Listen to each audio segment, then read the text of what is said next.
কয়েকজন মহিলা আছে, এই কাজ করে মানুষের বাড়ি বাড়ি, নিজের বাড়িও কাজ করে, এই লাউ কাটে, কদু কাটে, মাছ কাটে, সেগুলা কাটতে কাটতে বগুড়ার মেয়ে অপু বিশ্বাসের নামে কথা বলে।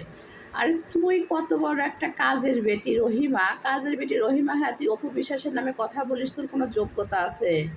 এই মহিলা মনে হয় কি মাঝে সাথে মোবাইলের সামনে নিয়ে এসে ভাইরাল করে দেয়। ও তো এমনিতে ভাইরাল হওয়ার চেষ্টা করছে।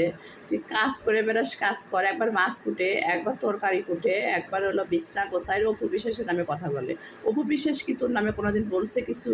অপু বিশ্বাসের কি ঠেকা পড়ছে? অপু বিশ্বাস এমন একটা ব্যক্তি যে বুকলির মতন না, যে চুপ করে থাকে, ওকে ঠিক মতন প্রতিটা কথারই জবাব দিতে পারে। এটাকেই বলে বগুড়ার মিয়া, এটাকেই বলে হিরো আলমের এলাকা।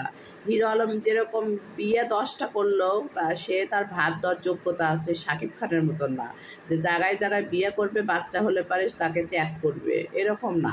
আর অপু বিশ্বাসে সেরকম প্রতিটা কথার কিন্তু সে জবাব দিতে পারে, যেরকম বিয়ের জবাব দিচ্ছে, যেমন ওই একটা করে কথা বলছি, প্রতিটা কথায় জবাব দিচ্ছে। কালকে যেরকম বলছে যে ওর কাপড় চুপড় পোশাক আশাক ঠিক নাই, কই কোনো বুগলিতে জবাব দিতে পারলো না।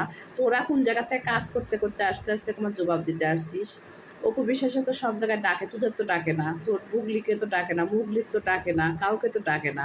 তার বোনের তো দাঁত কেলায় আসলে মালেকা হামিরের মতন চেয়ারা, পুরা কটকুটি বিবি এসে আবার অপু বিশ্বাসের নামে কথা বলে। আজকে তোকে আমি এইরকমই গালাগালি করলাম, আর একদিন যদি অপু বিশ্বাসের নামে কোনো কথা বলা দেখি, তোকে একদম ছবি নিয়ে এসে একবারে গালাগালি করবো, আর একবার ঝাঁটা দেবে দেবো, বেয়াদব কথাকার মহিলা।